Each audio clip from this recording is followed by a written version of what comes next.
In other news, Kern County Public Health confirmed its first human case of West Nile virus this year. And joining us in Studio B this morning, Infectious Disease Specialist Dr. Shikha Mishra with Kern Medical. Thank you for coming in this morning. Appreciate it. Thank you for having me. We talk about these numbers every year. We're always saying there's another human case of West Nile virus. Let's begin with this. How easy or difficult is it to diagnose that? So for the West Nile, the season is from July to October, and most 80% of the patients who get the disease are asymptomatic. So they may not even know they have the disease. And then there are 20% who may have fever, vomiting, rash, joint pains, regular body aches, typical viral symptoms. And those patients, if we test their serums and then we test for antibodies, it may be positive. Again, but however, there are two antibodies. One of them is for acute and one of them is for chronic. If the acute antibody IgM is positive, then we make the diagnosis for West Nile virus.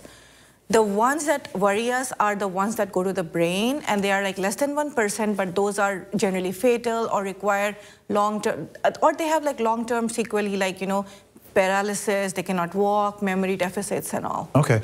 We had, like I said, we have the one right now. We had 12 that were diagnosed of all of last year. What percentage does that represent of the people that you believe actually have it but just didn't know it? I think it might just be like 1 or 2% that we know of, because as I said, like most of the patients are asymptomatic. So there is highly possible that a lot of people have the disease in the community and we just don't know because we never diagnosed them as they did not have symptoms. No, I'm sorry, go ahead. And even when they have symptoms, as I was saying, 20% of them, they don't come to us because in 2 to 10 days their symptoms are gone and they are fine and they think that it was a flu-like illness. But we do put out these alerts. We do inform the public through different health organizations, through Kern County Public Health, for the most serious possibilities. Yes. Is that correct? Yes. And what was the percentage that are impacted in the brain? Around less than 1%, but it is the most fatal disease at that point. We always like to tell people about removing standing water, make sure you wear long sleeve clothing, and that sort of thing. How well do you think that message gets through? So honestly, even in our community, I have seen that it's not getting through at all. The message is not getting through. I think we need to take more controls. And I think community mosquito control measures would be really helpful.